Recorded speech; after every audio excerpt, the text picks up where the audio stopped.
Man, if you don't do anything else or get a chance to watch anything else from NBA All-Star Weekend in Cleveland, Ohio, 2022, and this video will live forever, so this goes for years to come. If you don't get a chance to do anything else, go watch that halftime.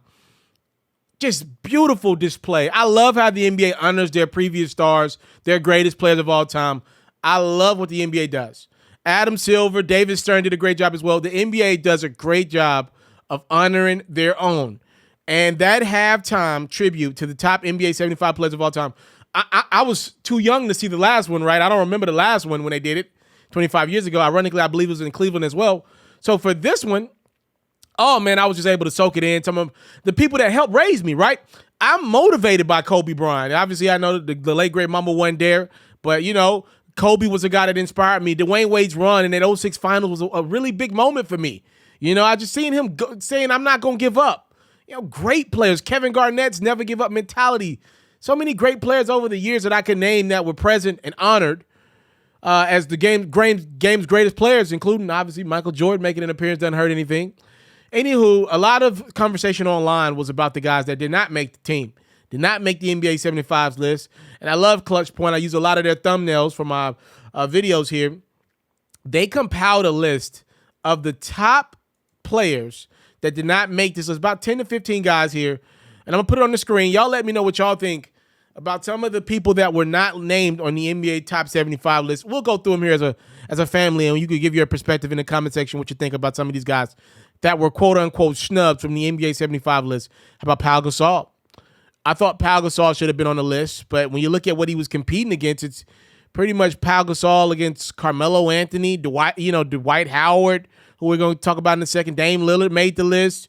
These are the guys that Pau Gasol would have been competing with for one of those last few spots. For those who don't know, once you make the list, you're on it forever.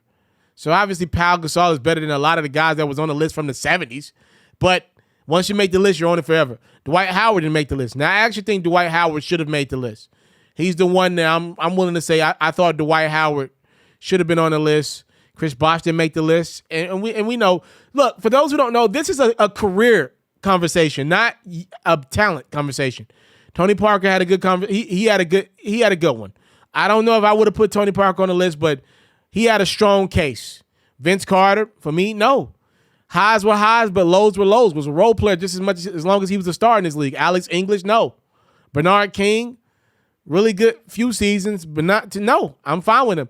Tracy McGrady's got an interesting case because at his peak, T-Mac was considered maybe the best player in the game. It was him or Kobe for a year or two. That's an interesting one, but again, back end of T-Mac's career, not good. Klay Thompson, great career, never been a number one. I think that's what took him off this list. For two of his championships, he was a number 3. Kyrie Irving.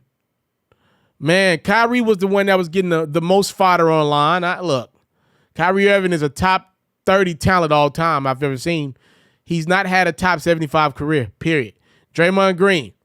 Draymond, if he would have won Finals MVP, he would have been on this list. So Draymond can be mad at himself for getting ejected for Game 5 of the NBA Finals. If not for that, he would have been the Finals MVP, and he would have been on this list if the Warriors would have won it.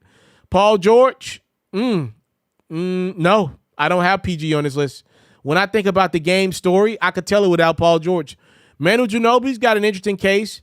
For me, though, being a 6th man, instead of at some point challenging yourself to be a starter, keeps him off this list. That's how I see it. I'm fine with all of these. If I had to put one guy on the list, it would have been Dwight Howard over Damian Lillard, but I'm fine with Dame being on the list. I'm fine. I would have wanted Dwight to be on this list, though. That's just me personally. Tracy McGrady had a good case. The Kyrie Irving conversation bothers me just because, again, it's not about talent. Like, Kyrie's can do every move in the book. I saw a lot of NBA players go to war for Kyrie, saying that he's one of the 75 best players they've seen all time. You're right, but this is not one of the 75 best talents you've ever seen. This is about careers. And Kyrie Irving's career has been underwhelming, to say the least. I know he's an NBA champion, but before LeBron got back to Cleveland, that team was piss poor awful. That's how they were able to get LeBron. Because Kyrie and the Cavs were so bad, LeBron knew he had that first pick in his pocket, in which the Cavaliers were able to flip for Andrew Wiggins for Kevin Love. Keep that in mind. That's because Kyrie Irving's team was awful and they got the number 1 pick again. You talk about Kyrie Irving staying in Boston, not good. And so far in Brooklyn, underwhelming, to say the least. Underwhelming. He doesn't play a lot. So, yeah, I am 100% with Kyrie Irving not making this list. 100% in agreement with that. I think T-Mac and I think Dwight Howard got stronger cases than Kyrie. Again, Draymond, never been a star in this league, but it's tougher to tell the story of the NBA without using Draymond, because it's like, yo, Steph Curry's been this great player. You know, he's never won Finals MVP, though his Warriors were great. Why did Steph never win MVP?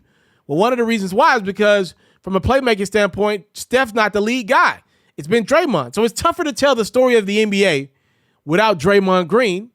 He was going to win a Finals MVP had the Warriors beat the Cavs in 2016 and not blew that 3-1 lead. Look at what he put up in Game 7. Trust me, he was going to be the Finals MVP at some point in that series. And unfortunately for Dre, you know, he got ejected. So, yeah, I'm fine with the list as is. Great list, all-time list. Kudos to all those people who are on the list.